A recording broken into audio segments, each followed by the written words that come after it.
So when you think of winning the lottery, and who doesn't think of it, you think of the dreams, the houses, the cars, the college funds, all the charitable things you might do. But there's a dark side to coming into so much money when scammers and even family members start sticking their hands out. We're joined now by Andrew Stoltmann, an attorney who's represented half a dozen lottery losers who lost their money to things like that. Andrew, thanks for being here. Anytime. Your experience has been what?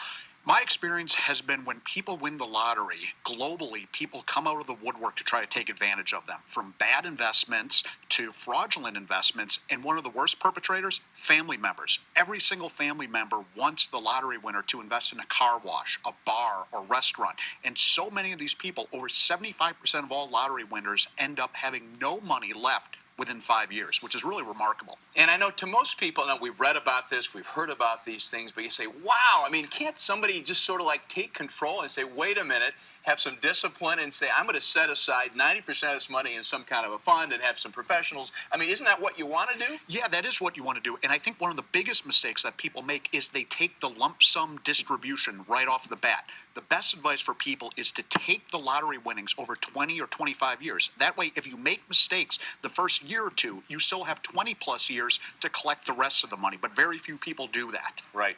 Does it depend on how old you are when you win that lottery and how much that sum is? It really doesn't. Does not. It just doesn't make a big difference whether you're 20 years old or 80 years old.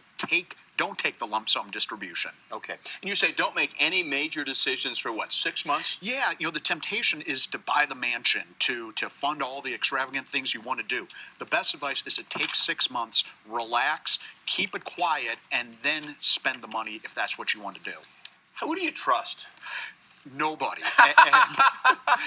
What I tell people is if you can have multiple sets of eyes looking over the money, that's best. Multiple CPAs, multiple lawyers. If you want to have some family members, fine. But you have to make certain everybody is watching everybody else. Otherwise, the temptation is simply too great to abscond with that money.